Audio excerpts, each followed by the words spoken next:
does happen. Yeah. But this story is way more interesting, and I, for lack of a better word, I would love to read it to like learn more about like just how to write a better true crime story. Because in the one I wrote, it's okay, but this is a harrowing story. It's a crazy story. There's so many levels. It's even like to the way how she was found. Like the main girl who was abused, when she's telling the story, she tells a story of how after the nana had been called out that she had gone missing or whatever, that she hadn't been found or whatever, he obviously calls her to the school and say, if you want to see her, I know where she is. And that's terrifying. He took her to the woods, apparently, from the recreation and what she told us in the documentary. He took her to the woods, and he took her into this middle of nowhere, and there was just this body. And obviously, the young girl at the time, she got on her knees and she was crying. She's like, "Oh my gosh!" She said she mentions wiping maggots off her face, and then she realized it was the actual her, and she was like, "Oh my gosh, what's happening? Why is she here? Is she dead? Oh my gosh!" And apparently, the priest said to her, "That's what happens when you tell people." My blood's just gone cold. Yeah, it has gone cold. Yeah. Oh lordy. Lordy, Lord, oh wow, that is evil. You know? That is no. And then it's even things where, like, I think the priest's brother was in the police. So that's another way he was able to get away with it. And then also, like, he used to go on like ride-alongs with the police, and he had a gun, and he was best friends with someone on the force, and the guy on the force saw him as just someone else on the force, you know. But he used to serve in the kind of, the police have like a priest that kind of works, and he worked in the army and the police force, so he was well ingrained in it. He knew. Yeah. Oh wow, that's awful. Yeah. And it's really interesting because the whole story was started, or the documentary even was started from the ex-students of the nun that died. They were literally just trying to find out what happened to her. So they set up a Facebook group, like all times in the future, so they could like share stories with what happened and stuff like that. And then obviously as the years went on, obviously other stories were coming out with the actual case and everything like that.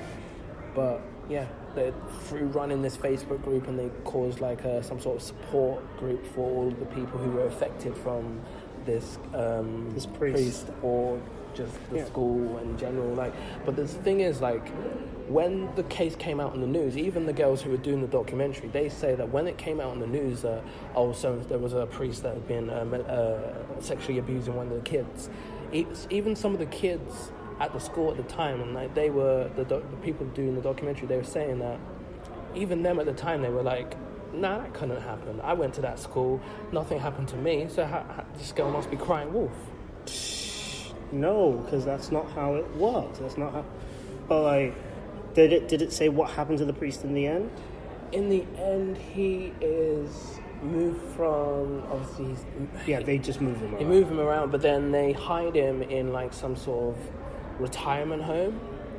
The Catholic Church, they send him to some sort of retirement home or like mental health home, and they say that has some sort of problems wrong with him, and he needs to be checked under psychiatric care or whatever. So they put him in the place, and they just.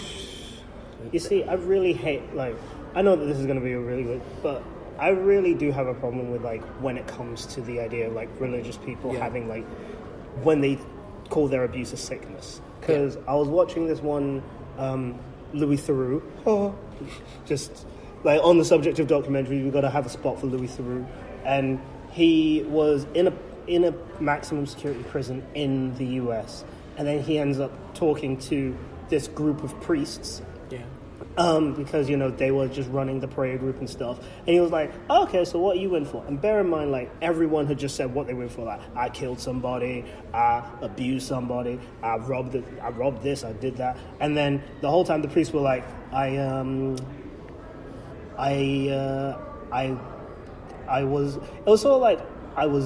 was devilish or something. It basically was just really vague about it, and they were just really like ominous, like, you know, I did something, I was in bed with the devil, or I can't even remember like exactly what they said. Shit, that's what he said.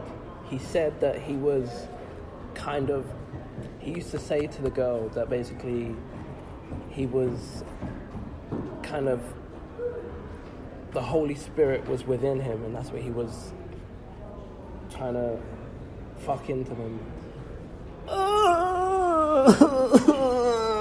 Because they were so bad. No, time out. I just need a moment. Yeah.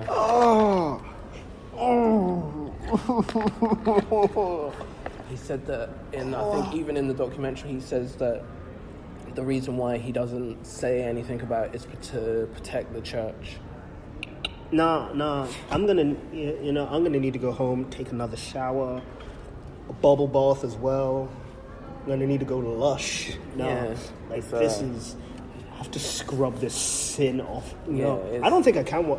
Also, I'm quite squeamish when it comes to this kind of stuff. Fair. Like, it's really hard for me to... It depends on what it is, and this is why I think I actually do prefer, like, reading it on Wikipedia, is because I have a lot more distance when it's just text. And you can read it like, oh shit. Yeah. I'll put this down for a second. Because I realized, because I've read, like, reading Game of Thrones and stuff. Okay. What's that like? Okay, so long, just long. And then when they talk about all the evil stuff that some of the male characters do, even though I'm like, that's awful, it's never as bad as like when I'm watching a documentary and it just ruins my day. Like, which also now like brings me to a really interesting point I heard by like D.L. Hughley when he was on The Breakfast Club with like Charlemagne the God and stuff. Yep. And he pointed out something which I didn't realize until he pointed out, and he was like, why is it that we only start to believe victims and that certain celebrities are abusive when a documentary comes out? Yeah. Like, because we've known that R. Kelly has been doing what he's doing for like 15 years. Yeah. The Boondocks made a whole episode about what he did, and they didn't even sugarcoat it. They were like, he did that. Yeah. He did that. Everyone was saying it, and no one really cared. And then when a documentary comes out, now he's in trouble. Yeah. Same with Michael Jackson. Like, everyone, I'll even admit to it, I didn't really believe it at first, and then the documentary comes out and I'm like, oh no, he did it. I mean, I don't know. It's a weird thing. It's a weird one, yeah. And I think, I don't know, like, a part of me feels like maybe it has something to do with the fact that we, especially with our generation, we've just become so accustomed to believing TV and believing what we see on the screen. And especially a documentary is something we think it's going to be factual. Yeah. And it usually is. Like, it rarely isn't factual. And then it just means that even though that there has been, like, evidence that, like, this person did this terrible thing, we won't believe it. And then there's a documentary and people are talking about it and like, oh no, he did that shit. And I do find it, I don't know, it was one of those things where I had to really look inside myself and I was like, I am kind of part of the problem in this. Yeah, I know what you mean. I know exactly what you mean. But like, when you mentioned the thing about the Catholic Church one, like, I totally get that, because I've been in faith schools all my life and they are corrupt as shit. I mean, from watching that, I was just like, whoa. Yeah. Like, you can honestly get away with so much in a Christian faith school. And, like, the Catholic school is even worse, because, like, I know I was raised Catholic, and, like, Would you just confess it and then just go out and do some crazy shit again? Kinda, yeah. Like, that's the weird thing about it. But, like, that's also why, because, like, my mom, and I really respect her for this, is that she and my dad sort of raised me without religion, but because my mom also sent me to a very hot a Christian school, it was so Christian. We had rather than having an hour of literacy a week, which we did have, we also had an hour of Bible study. It was legit. I have read. I hate the fact that I actually have to tell people I have read the Bible. You know it. Yes. Cover to Do cover. not recite the old magic to me, witch. I was there when it was. But no, the shit that went down both in all of my schools, that I'm just that I don't really want to get into. I am fully aware of the terrible things that can happen because teachers can get away with so much. Yeah. Way too much, but especially because a lot of these schools, because they have that religious backing, they have really wealthy benefactors. Yeah. And it means that even more so when kids get full on sexually abused, it's also the little things. Yeah. It's the little things that really just no one really thinks about. When students, for instance, in my primary school, I was the only black kid. Okay. Well, there were other black kids, but I was the only freshie. I'm gonna call a spade a spade. I was the only freshie, and my mom, for instance, all the other black kids, they would conform. They would have sandwiches at lunch. I'd bring in the jollof rice, and everyone's like, "Oh man, you've drawn attention to us." Yeah, and the worst part is none of the kids gave a shit, but the teachers did, and it was so weird because my mom really tried to raise me without taking me to church, but because I kept going to faith school, yeah. I kept being like, "Mom, it's Sunday, we should go to church," and then she was like, "Oh, fine, fine," but yeah, and weirdly enough, because I also get why, because my mom was Christian, but my dad was Muslim. So they kind of agreed, we're just not going to bother. Okay, I hear that. Then they divorced, and then they both found God. So then my dad tried to raise me Muslim. And then for the one weekend that I actually did spend at my mom's, she was like, "We're going to church." And I was like, "Why?" You hate church. You've never wanted to go to church. Why? Things have changed now, boy. Yeah. So yeah, it's I don't know, that's interesting upbringing. So that must have been interesting. Two different worlds of influences. Yeah, both mental. Both the one thing I've learned about being raised both Muslim and Christian is both of them suck. They're have you ever seen It's Always Sunny in Philadelphia? Yes, I have. Okay, yes, I have. they're like the McPoyle family. They all suck.